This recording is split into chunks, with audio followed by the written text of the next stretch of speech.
जितना सब्सक्राइबर हो मेरी तरफ से नमस्कार और नमस्कार। और चाहे नए हो पुराने हो और सबको मेरी तरफ से नमस्कार। और आज मैं मुंबई के बारे में थोड़ा आपको बताना चाहता हूँ। और जैसे आपको मुंबई घूमना हो, ठीक है। और जैसे मुंबई में है, ज़्यादातर मुंबई में घूमने का जो जगह जो है वो है, मुंबई में दो है, वो एक ओल्ड मुंबई और एक नई मुंबई, है ना। तो अगर जाना हो, आपको रूम बुक करना हो तो आप ओल्ड मुंबई में बुक कीजिए, ठीक है। बाकी जो ओल्ड मुंबई से जैसे आप अगर होटल ताज जाना हो, गेटवे हो इंडिया जाना हो, और जुहू बीच, मरीन ड्राइव, फिल्म सिटी, वो सब जाना है। फिल्म सिटी जो है आपको मतलब थोड़ा सा दूरी पड़ेगा। बाकी जो जुहू बीच वगैरह वो सब जो है लगभग मेरे ख्याल से आधा घंटा जैसे लग जाएगा।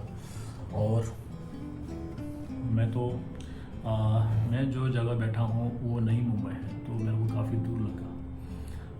नई मुंबई से जो ओल्ड मुंबई जो जाता है वहाँ से 1 घंटा लगता है।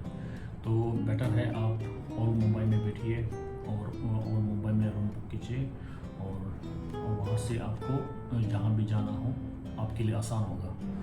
और अभी मैं होटल ताज के बारे में कुछ बताना चाहता हूँ। होटल ताज में जो मैं गया था तो वहाँ कुछ एक्सपीरियंस किए।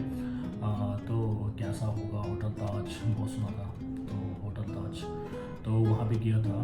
तो वहाँ होटल ताज में तो मैं नहीं बैठा, तो काफ़ी महंगी है मेरे लिए। तो मैं तो कहीं और जगह में बैठा था। और होटल ताज के में जो मैंने चाय पिया था, तो चाय का जो एक पॉट है उसमें कम से कम 3 कप का चाय है। तो 3 कप का चाय है, तो उसके लिए मतलब 500 लग गया। तो 500 एक पॉट 3 कप चाय का 500, उतना महंगा नहीं लगा मेरे को, ठीक है। बाकी जो कुछ जगह में तो 1 कप का मतलब 100 है, तो उस तरह से हिसाब करें तो ठीक है। बस वही है मुंबई ताज में। अगर आपको जाना है तो मुंबई में, तो मई में काफ़ी गर्मी है, तो मई जून काफ़ी गर्मी है। बाकी मेरे ख्याल से जनवरी फरवरी जाने से काफ़ी मौसम ठीक रहेगा।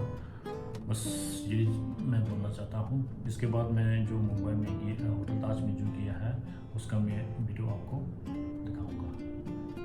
Thank you. Hotel Taj.